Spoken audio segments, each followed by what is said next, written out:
Europe 1 Soir. 19h, 21h, Pierre de Villeneuve. Et je salue mes camarades du soir. Bonsoir Catherine Ney. Bonsoir Pierre. Grande voix d'Europe 1, éditorialiste politique. Bonsoir Olivier d'Artigol. Bonsoir. Chroniqueur politique. Bonsoir à vous Jean-Christophe Cambadélis. Bonsoir. Ancien premier secrétaire du PS. Merci d'être avec nous en direct sur Europe 1. Socialistes ont été reçus ce mercredi à Matignon. Michel Barnier tente de faire avancer les choses pour faire voter le budget 2025. Dans quel état d'esprit sont les socialistes ? Ils sont dans un mauvais état d'esprit. Je vois qu'ils se préparent à voter la censure, malgré mes grands cris contre.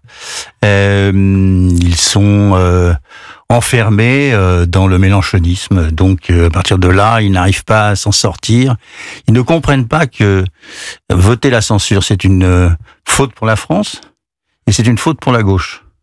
Faute pour la France parce que on rentre dans le chaos, on rentre dans une situation économique épouvantable, on ne sait pas, c'est une thrombose parlementaire parce qu'on ne sait pas ce qui va se passer après, et c'est une erreur pour la gauche parce que la gauche devrait laisser la droite et les macronistes gérer la situation qu'ils ont eux-mêmes créée. Au bout, il y a une présidentielle et ils pourraient là dire à tout le monde ce qu'est la responsabilité de ceux qui vont se présenter à la présidentielle. Donc sur toute la ligne, c'est une erreur, mais ils sont enfermés, ils n'osent pas. Quand je discute avec eux, évidemment, ils pensent que mes arguments sont justes, mais ils n'osent pas faire le pas de ne pas voter la censure. D'abord, certains parce qu'ils pensent qu'ils vont pas être élus. On peut donner des noms là, parce que vous dites il au pluriel. Non, parce qu'après je pourrais plus discuter avec eux. Est-ce qu'il y a un certain François Hollande ? Tu m'as dénoncé sur Europe 1, etc. Alors je vais vous poser la question autrement. Dans quel état d'esprit est François Hollande ? Je n'en sais rien, je l'ai pas vu. Mais il vote la censure, il l'a dit. Oui, il vote la censure. Mais moi, dans ce sujet-là, généralement, je suis d'accord avec lui. Mais là, on n'est pas d'accord. Mais je comprends la situation dans laquelle il est. Il n'est pas dans la mienne, qui est de commenter de l'extérieur. Je ne suis plus parlementaire. Mais je pense qu'un certain nombre d'entre eux pensent à leur réélection. Comme il n'y a pas de proportionnel, c'est évident qu'ils auraient un candidat, mais ils n'arrivent pas à penser non plus. Mais ils estiment que c'est un mauvais budget. Ils estiment que c'est un mauvais budget. Le problème, mais si vous censurez ce mauvais budget, vous n'avez pas pour autant un budget de gauche. Vous avez un budget qui est celui de l'année dernière dont tout le monde disait qu'il était mauvais, qu'il ne pouvait pas répondre à la situation économique et des déficits budgétaires dans laquelle on est. Mais est-ce que François Hollande parle à Michel Barnier ou à Emmanuel Macron ? Pardon, Catherine. Non, je crois pas qu'il y ait de contact. Je crois que Monsieur Barnier essaye de convaincre Boris Vallaud qui est conscient du problème.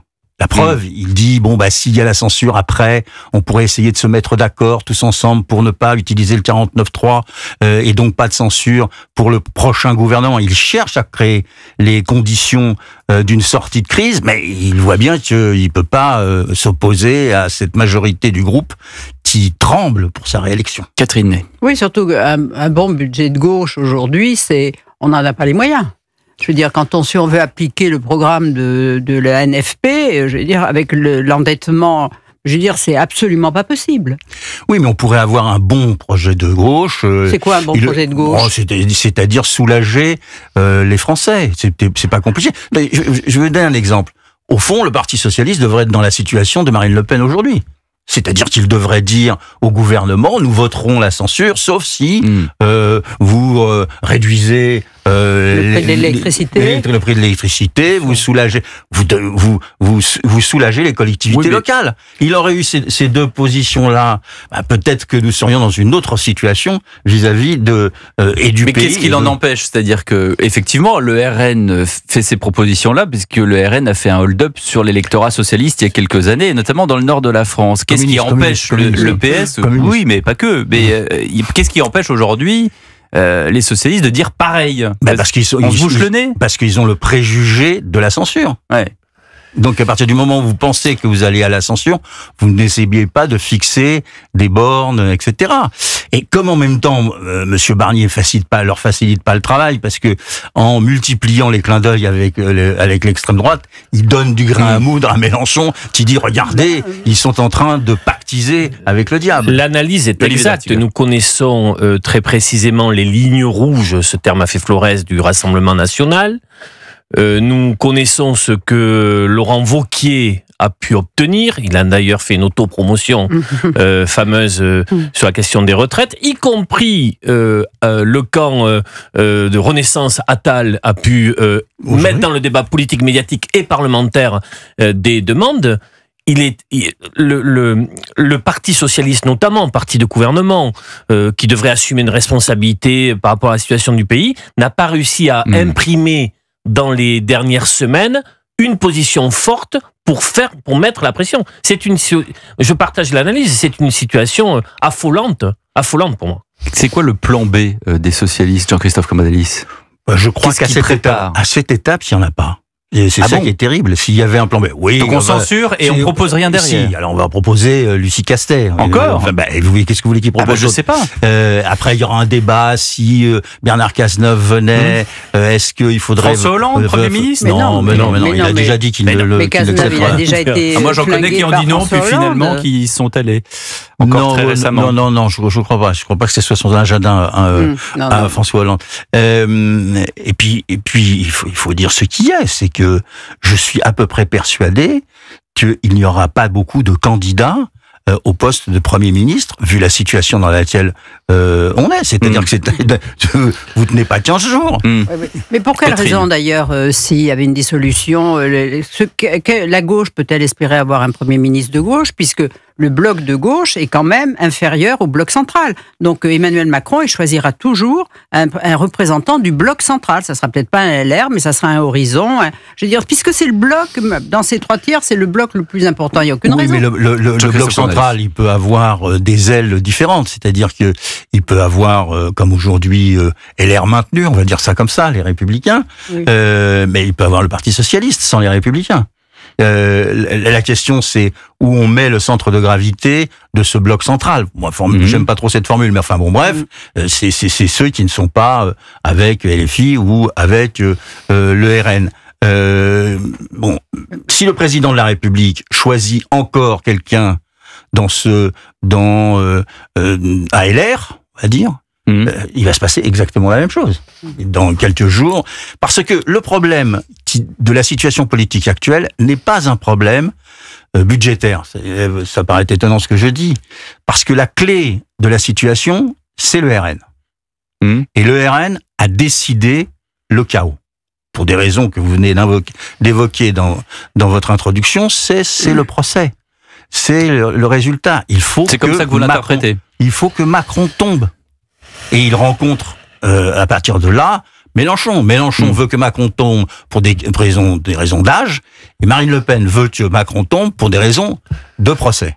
On va marquer une pause, 19h26. Jean-Christophe Cambadélis, ancien secrétaire du PS, qui dialogue beaucoup avec les socialistes, est avec nous. On en parle dans un instant. Europe 1 Soir. 19h, 21h, Pierre de Villeneuve.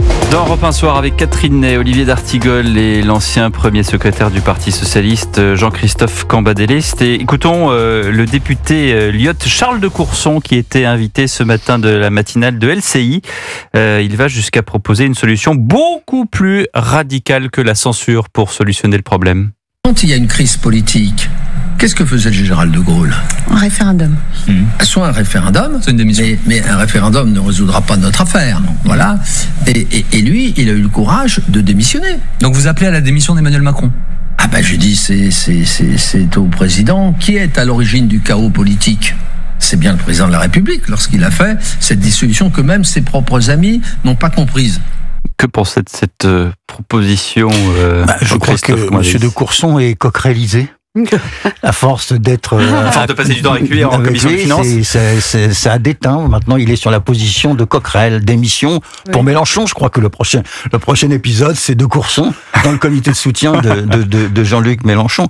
Non, franchement, on peut décider de faire un Elsa Popine absolu dans la situation française, créer des conditions épouvantables. On va pas à la fois avoir les déficits que l'on connaît, l'impossibilité d'avoir un budget, une crise sociale qui affleure et qui va se développer, une crise identitaire, mais en même temps des parlementaires qui n'arrivent pas à se mettre d'accord et un président de la République poussé dehors. C'est qui nous donne quoi ? Ce que veut tout le monde là. C'est un deuxième tour Mélenchon, Marine Le Pen, c'est ça que l'on veut. C'est ça que l'ensemble de la société politique travaille. Quel serait aujourd'hui, dans l'état actuel de la société française, de la vie politique, de la crise démocratique, quel serait le résultat d'un second tour Jean-Luc Mélenchon, Marine Le Pen? Marine Le Pen à tous les coups.